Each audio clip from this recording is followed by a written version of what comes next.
Hello दोस्त, मैं आप लोगों को एक रियल घटना सुनाने जा रही हूँ जो कोलकाता के आरजी मेडिकल कॉलेज में हुआ है। तो चलिए दोस्त, कहानी शुरू करते हैं। इंडिया के कोलकाता शहर में 9 अगस्त 2024 की सुबह एक ऐसी खबर सामने आई है जो पूरे देश को हिलाकर रख देती है। यह खबर थी एक 31 साल की महिला डॉक्टर की जो कोलकाता के आरजीआर मेडिकल कॉलेज के एंड हॉस्पिटल में अपनी ट्रेनिंग कर रही थी। हॉस्पिटल जैसे ही सुरक्षित माने जाने वाले जगह पर इस महिला डॉक्टर का मर्डर एंड रेप होना काफ़ी चौंक आने वाली था। इस घटना का खुलासा तब हुआ जब डॉक्टर के डेड बॉडी का पोस्टमार्टम किया गया। उस रिपोर्ट ने लोगों की रूह तक को हिला दिया, क्योंकि यह मामला सिर्फ एक मर्डर नहीं था बल्कि उससे कहीं ज़्यादा खौफनाक केस था। पोस्टमार्टम रिपोर्ट का खुलासा हुआ कि उस डॉक्टर की हत्या गला घोंटकर की गई थी, इतनी ताकत से कि उनका थायराइड कार्टिलेज तक टूट गया था। इस हत्या के पहले डॉक्टर ने अपनी जान बचाने के लिए कोशिश की थी। इसका सबूत उसके शरीर पर मिले कई निशानों से मिला। सबसे डरावना सच तब सामने आया जब डॉक्टर के प्राइवेट पार्ट पर घाव के निशान पाए गए। इससे साफ हुआ कि यह सिर्फ मर्डर का मामला नहीं था, बल्कि यह रेप के बाद किया गया एक खौफनाक हत्याकांड था। हॉस्पिटल के परिसर में इतनी बड़ी घटना हो जाती है कि और किसी को कानों कान खबर तक नहीं होती।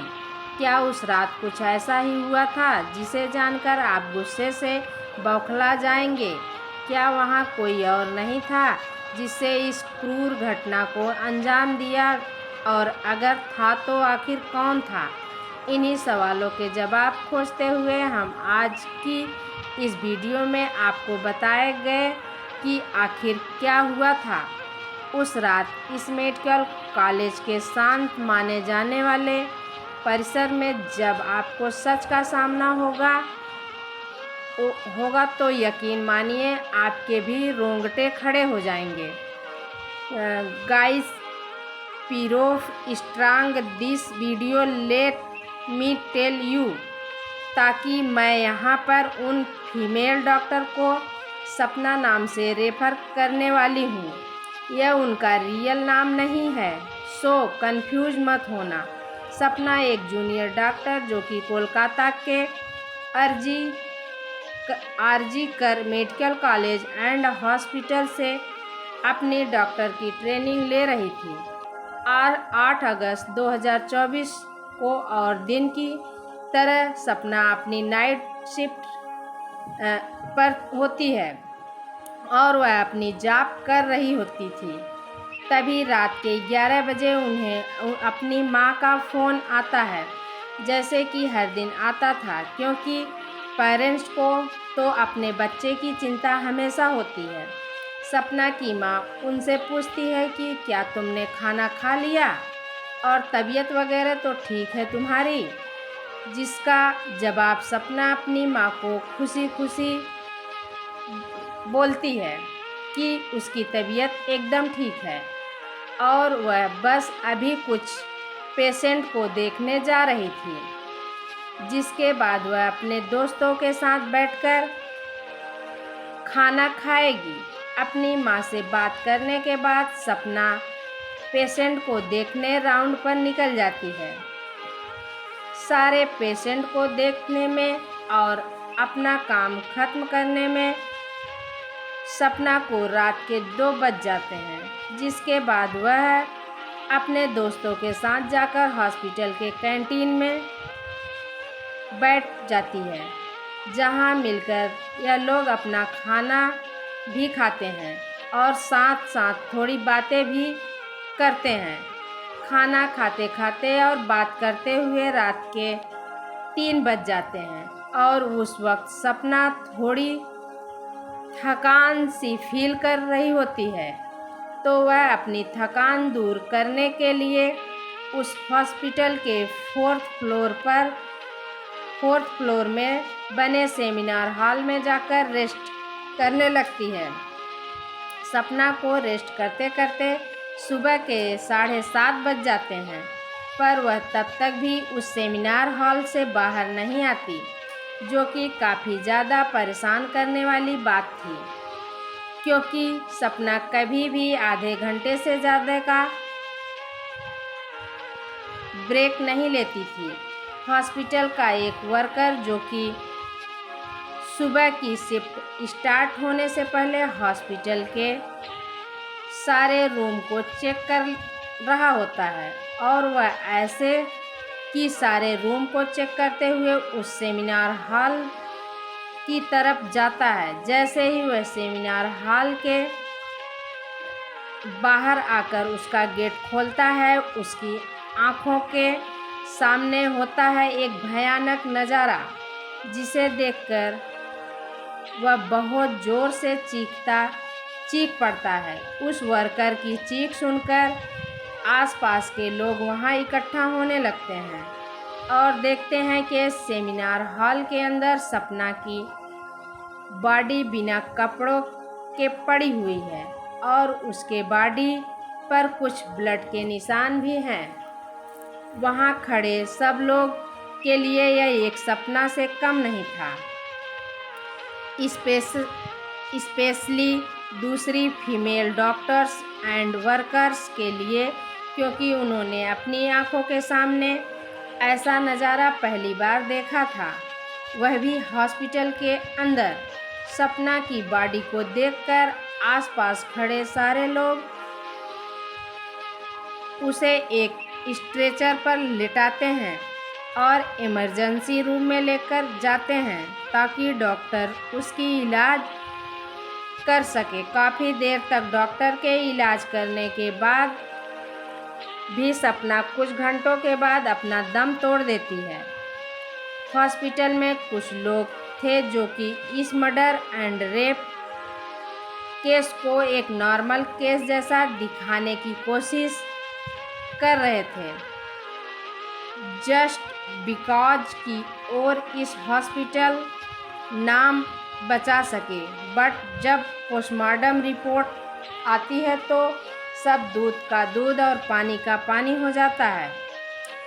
उन रिपोर्ट्स में साफ साफ पता चल रहा था कि सपना के साथ किसी ने ज़बरदस्ती गलत हरकत करने की कोशिश करी, और जब वह उस इंसान से अपने आप को बचाने लगी तो उसने उसका गला घोट दिया और उसे बहुत बुरी तरीके से मारा भी, और फिर उसका रेप भी किया। यह सारे प्रूफ मिलने के बाद यह केस पुलिस को हैंडओवर कर दिया जाता है, एंड पुलिस वाले इस क्रिमिनल को पकड़ने के लिए लग जाते हैं। सबसे पहले पुलिस उस क्राइम सीन पर ही छानबीन करती है जहां यह सब हुआ था। किस्मत से पुलिस वालों को वहां पर सपना के कुछ नेल्स एंड ब्लड सैंपल्स मिलते हैं, और साथ ही एक ब्लूटूथ नेक बैंड। यह केस शायद और भी जल्दी सॉल्व हो जाता अगर उस फ्लोर पर सीसीटीवी कैमरा होता तो, बट बदकिस्मती से उस सेमिनार रूम के अंदर या उसके आसपास कोई सीसीटीवी कैमरा नहीं थे।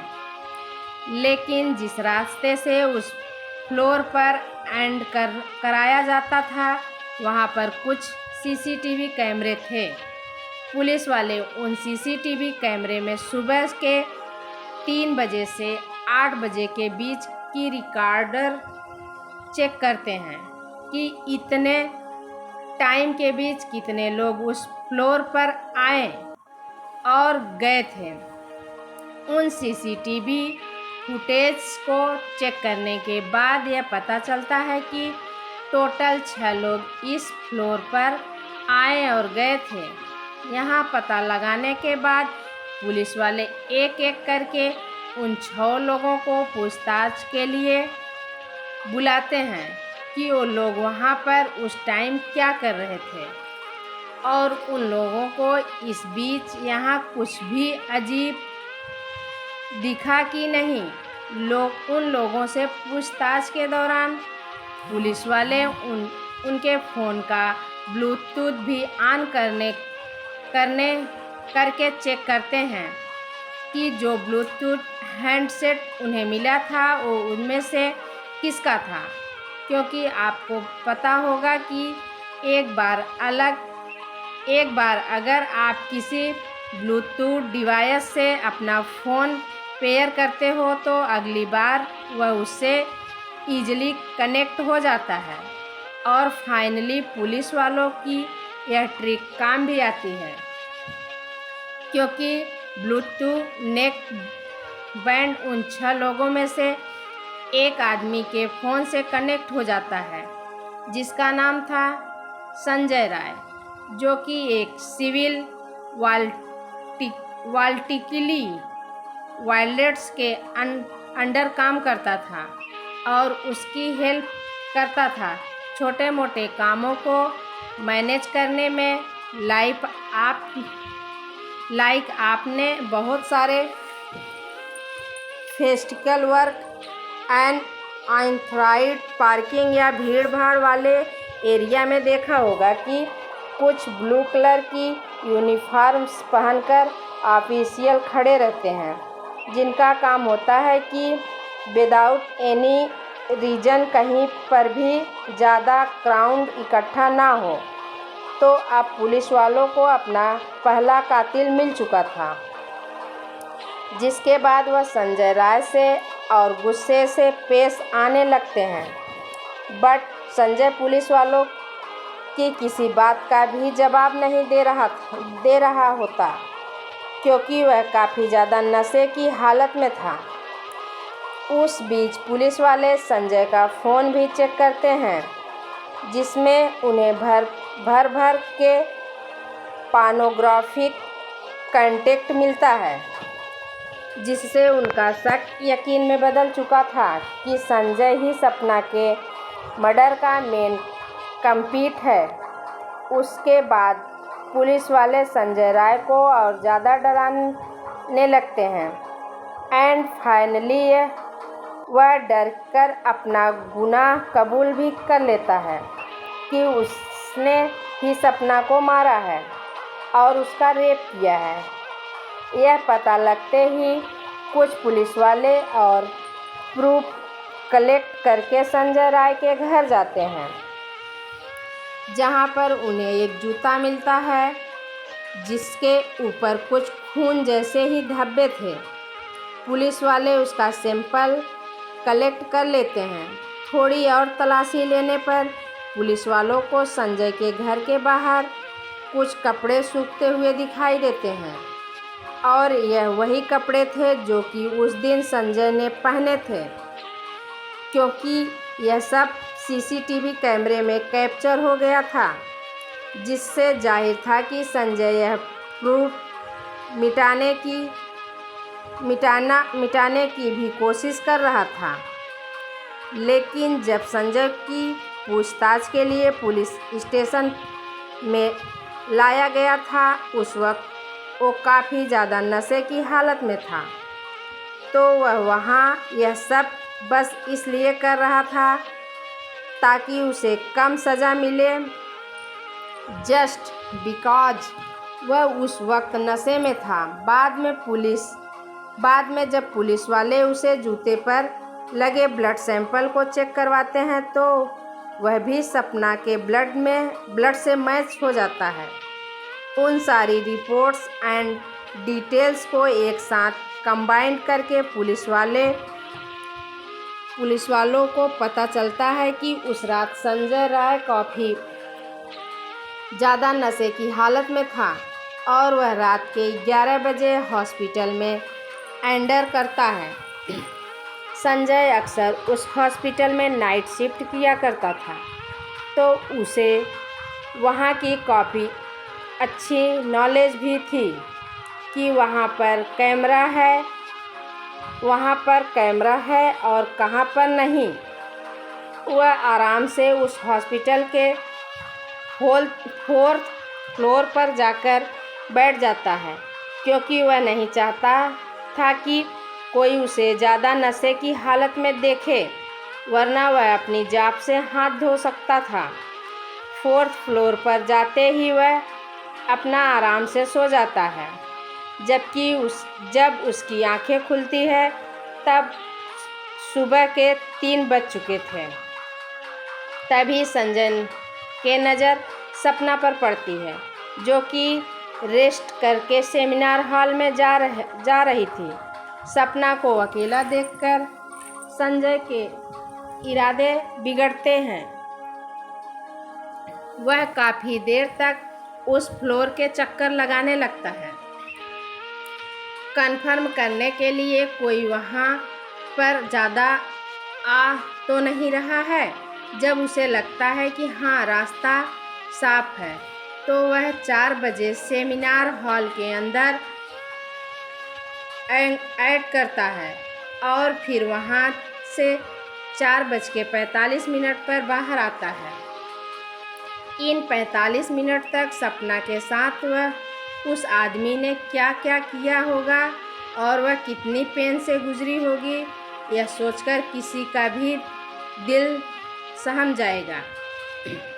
स्पेशली सपना के पेरेंट्स, जिन्होंने इतनी उम्मीद से और सेक्रीफाइस करके अपनी बच्ची को डॉक्टर बनने भेजा था। एंड सपना अपने पेरेंट्स की अकेली बेटी थी, तो उनके लिए तो यह किसी सदमे से कम नहीं होगा। लोग बोलते हैं लड़कियां छोटे कपड़े पहनती हैं, इसलिए उनके साथ रेप होता है, लेकिन उस महिला डॉक्टर के साथ जो हादसा हुआ था वह क्या था? वह तो अपनी ऑन ड्यूटी में थी और अपनी यूनिफॉर्म में थी। उसके साथ एक कैसे हो गया? क्यों हुआ? हम डॉक्टर्स को भगवान का दर्जा देते हैं, जबकि वही सेफ नहीं है, तो हम कहाँ रहेंगे? उस संजय जैसे दलिद्र इंसान को फांसी जैसे सज़ा मिल जाए तो वह तो बहुत कम होगी। मैं राय देती हूँ दोस्त, उस इंसान को क्या सज़ा मिलनी चाहिए? उस दलिद्र को पिंजरे में जो शेर रहते हैं उनके हवाले कर दो। शेर जब उनकी शरीर को नोचेगा तब उस दलिद्र को एहसास होगा कि दर्द क्या होता है। दोस्त, मैं यह राय दे रही हूँ बहुत कम है। उस दलिद्र को ऐसी सज़ा मिलनी चाहिए जो ऐसा गंदा काम करने वालों की रूह तक काँप जाए, ताकि डॉक्टर को इंसाफ मिल सके और उनके माँ बाप को भी, जिन्होंने अपनी बेटी को डॉक्टर बनने के लिए कितने संघर्ष किए होंगे। गाइस, यह केस अभी भी क्लोज नहीं हुआ है और 23 अगस्त तक संजय राय को कस्टडी में रखा जाएगा। तो दोस्त, यह थी दुख भरी कहानी। तो थैंक यू दोस्त। इस रियल घटना से लोग जागरूक हों, इसलिए इसको लोगों के पास शेयर करें। Thank you.